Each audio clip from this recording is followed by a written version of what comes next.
Ready for dictation start.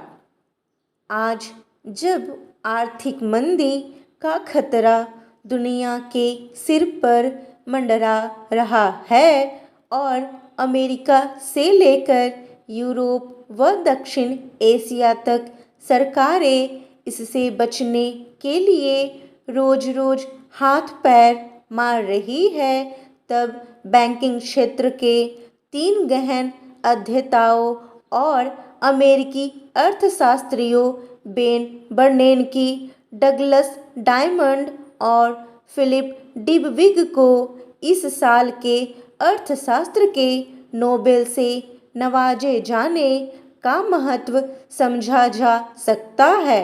आर्थिक मंदी के पीछे बैंकों व वित्तीय संस्थाओं की कितनी बड़ी भूमिका होती है, यह अब कोई छिपी हुई बात नहीं है।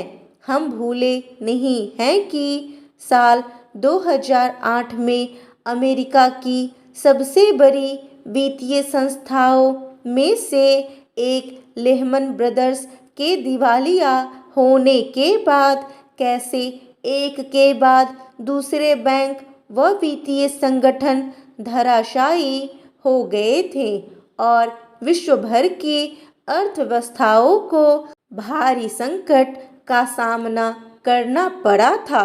ऐसे में इन तीनों अर्थशास्त्रियों का काम काफ़ी महत्वपूर्ण है, जो बताता है कि संकट के दौरान बैंकों की भूमिका कितनी बड़ी होती है और उन्हें धराशायी होने से बचाने के लिए किस किस तरह के कदम उठाए जाने चाहिए। यह महज संयोग नहीं था कि 2008 की आर्थिक मंदी से भारत बहुत हद तक बच गया। दरअसल तब देश की बागडोर एक अर्थशास्त्री प्रधानमंत्री के हाथों में थी, जो भारतीय रिजर्व बैंक के गवर्नर भी रह चुके थे और ऐसे किसी भी हालत से निपटने में बैंकिंग क्षेत्र के रोल से वाकिफ थे।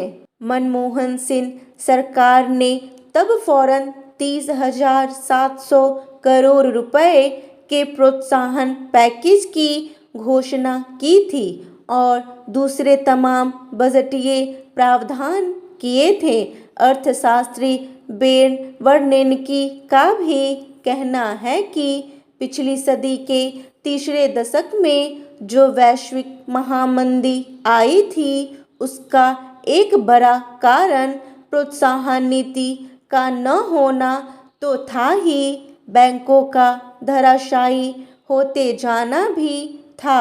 बैंकों के पास ऐसी नीतियों का घोर अभाव था कि वे दिए गए कर्जों का उत्पादक इस्तेमाल सुनिश्चित कर पाते। इस नीतिगत कमी ने न सिर्फ अर्थव्यवस्थाओं को गंभीर नुकसान पहुंचाया, बल्कि मंदी की अवधि को भी विस्तार दे दिया। बर्नेनकी जहां बैंकों की विफलता के बाद की स्थिति के बारे में बताते हैं, तो वहीं डायमंड डिबविग बताते हैं कि बैंक धराशायी क्यों हुए थे।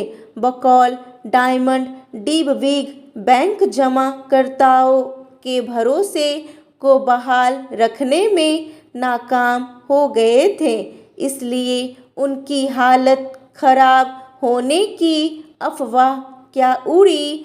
खाताधारक अपना जमा धन निकालने के लिए एक साथ बैंकों की ओर दौड़ पड़े। चूंकि बैंकों ने लंबी अवधि के लिए कर्ज दे रखा था, अतः फौरन वसूली में वे सक्षम नहीं थे। इसी नीतिगत कुप्रबंधन ने उनकी लुटिया डुबोई।